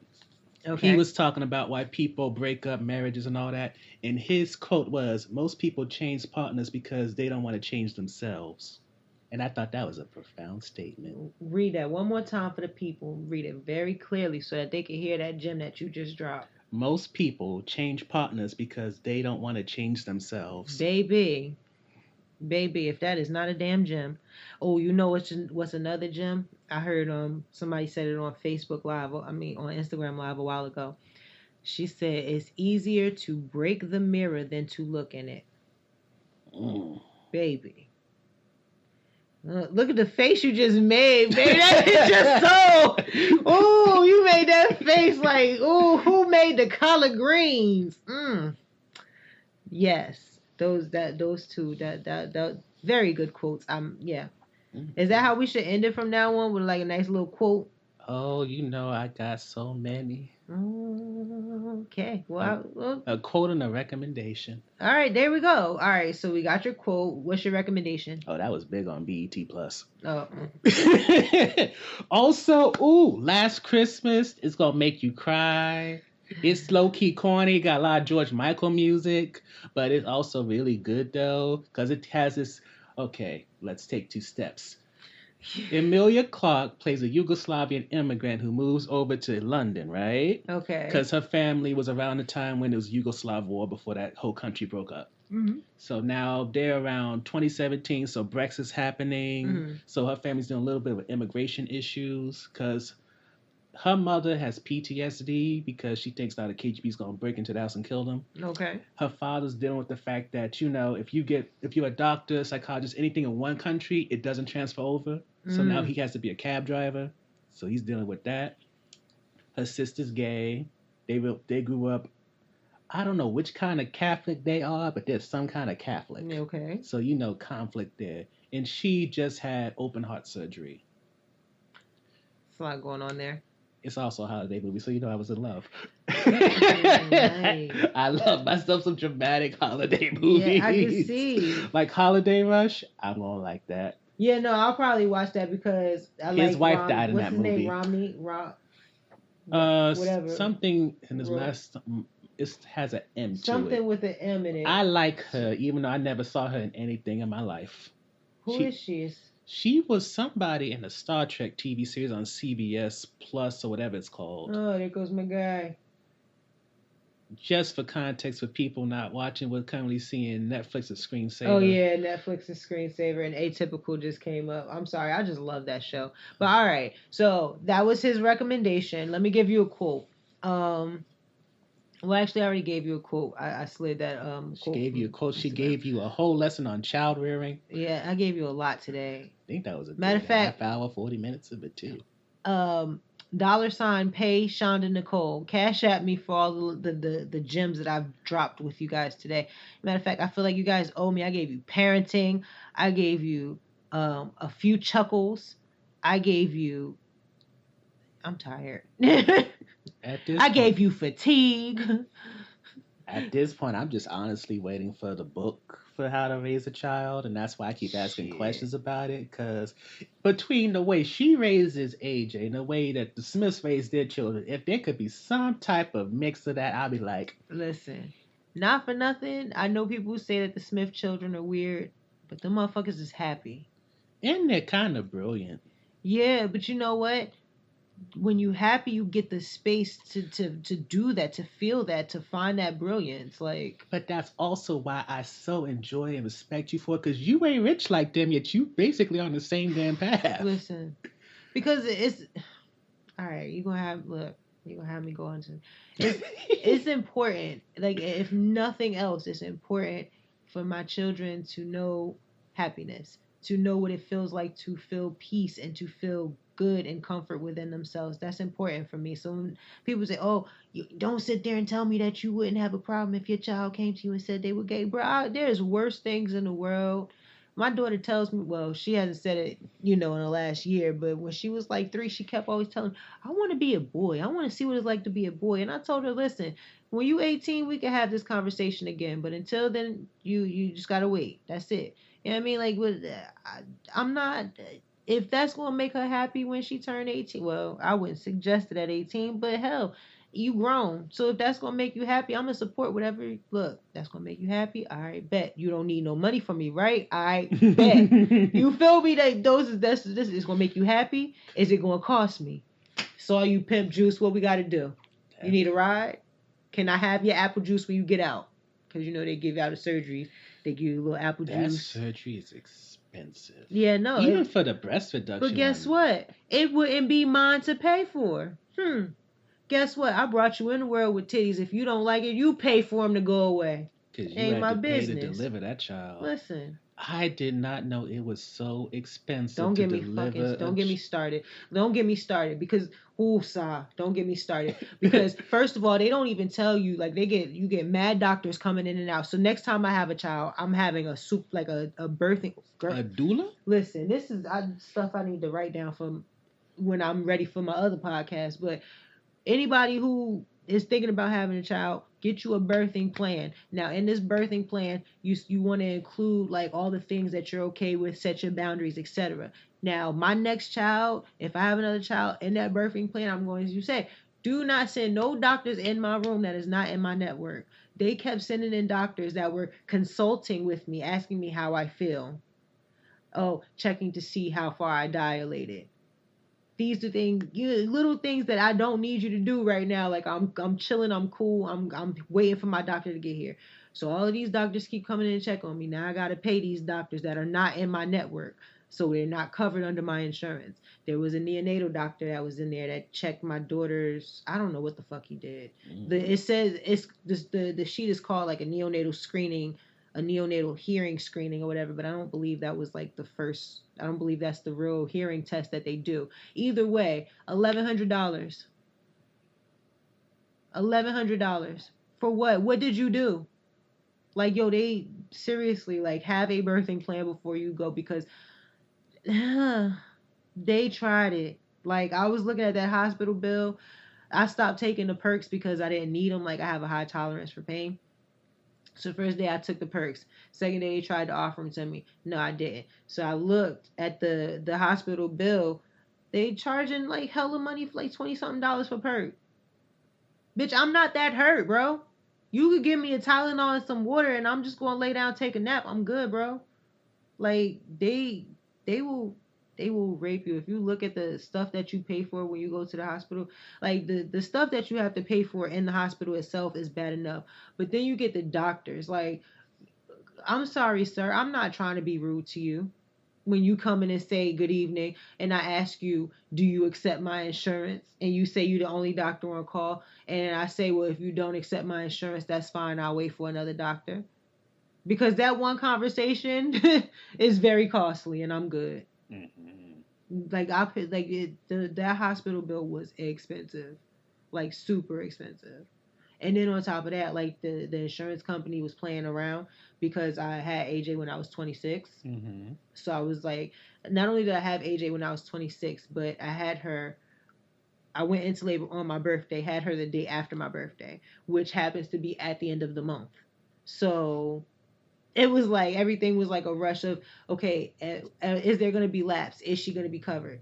Insurance company told me, oh no, she'll be covered, she'll be fine, right? Mm-hmm. So I said, okay, well, I'm going to stay on my dad's insurance until November 1st, right? My insurance company. No, his insurance company. Oh, you're covered, but your kid isn't covered. The kid came out of me. Kid can't do nothing right now. And I'm like, but the guy that I called said otherwise. He said that the kid would be covered. Otherwise, I would have got off of my dad's insurance and started my own, and had that moved up sooner. You know what I mean? That's such a technicality because the child can't even survive without you. But the thing is, that one conversation cost me so much money because the guy on the phone said, your kid is covered. Okay, fine. I don't have to change anything. That's fine. So when I had her for like the first 4 days, she wasn't covered because of their error. But they don't care about stuff like that. They just want their money. Mm-hmm. And that's what they did. They paid as little as possible, and then that's it. So yeah, it's all a scam. So if you can catch your own baby, catch your own baby. That's really what it boils down to. If you can reach down in between your legs and get a good squat and just get a fucking, a baseball mitt, you'll be straight. You'll be straight. Catch your own baby because these hospitals and stuff is a scam.